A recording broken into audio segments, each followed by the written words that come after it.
recitative sung by a tenor. Comfort ye, my people, saith your God. Speak ye comfortably to Jerusalem, and cry unto her that her warfare is accomplished, that her iniquity is pardoned. The voice of him that crieth in the wilderness, prepare ye the way of the Lord, make straight in the desert a highway for our God. Comfort ye. What a good word to the human heart from the heart of God. That first word is the best word. To know that the Creator is also the Comforter is to have peace at the center. Behind the cosmos is one who cares. He who knows all is he who loves most. You are known completely, and you are loved eternally. Therefore, comfort ye. There are other words from God to us. They, like this first word, are authentic. The other words will speak of obedience, discipleship, and judgment. Some of them are hard to hear, and harder yet to obey. In all honesty, could we expect the one who knows us fully to comfort us only? That would not be kind, for we know in our hearts that to gloss over our infection would be to leave us as we are, and as we are not whole.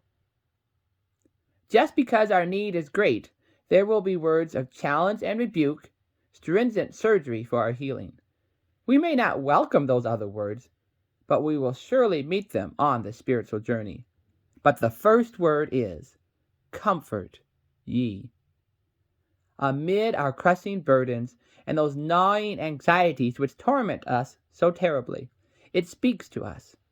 Right beside the suffering we endure, which might drive out the saving trust, there stands the word to lift up our hearts. Comfort ye, for our iniquity is pardoned.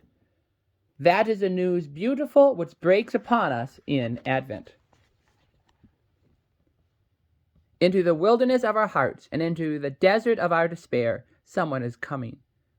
Where he comes and where he is received, there comes also the high calling to make straight in all the deserts of the world a highway for our God.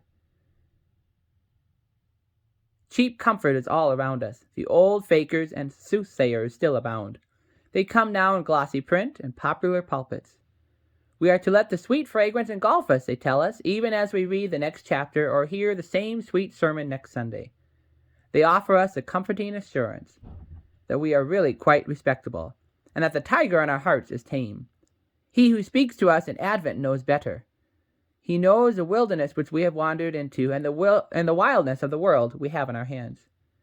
It is precisely there we are to prepare the way of the Lord. Into the desert of this weary world we are to thrust, to transform, and to make it blossom and to rejoice. That is the call. He lays that task upon us. We avoid it at the peril of missing life's most important appointment. The comfort and the call, these are the two sides of our high faith. What God has joined together, we separate at our soul's peril. Yet that important call, the noble task appointed, is not the first word in Advent. That would send us forth once more in our own strength to meet defeat once more. The first word is from the loving power behind the universe, the power that moves the stars and knows your name. Comfort ye. That is the first word and the best. If we will receive that word in the depths of our being, we can face anything. But do not try to face the world again alone. Do not try grasping God. That is as fragile as the other things you grasp. As has been written, let me no more my comfort draw from my frail hold on thee. In this alone rejoice with awe thy mighty grasp of me. End quote. Today we begin the Advent journey, especially the journey of the soul toward God. We begin not at Bethlehem, but in the mind of God where all beginnings are. After a prologue, we are to witness a birth, knowing that through the world's folly there is to be a black afternoon outside a city wall where Christ was crucified. The hands that reached up to his mother's face as a little child are the hands that will be pierced. We are to view the entire life in this Advent season from the cradle to the cross and beyond. The first word as we begin the pilgrimage is, comfort ye. Scripture leads us to believe that it is the word we shall hear again when trembling we come into God's presence at last.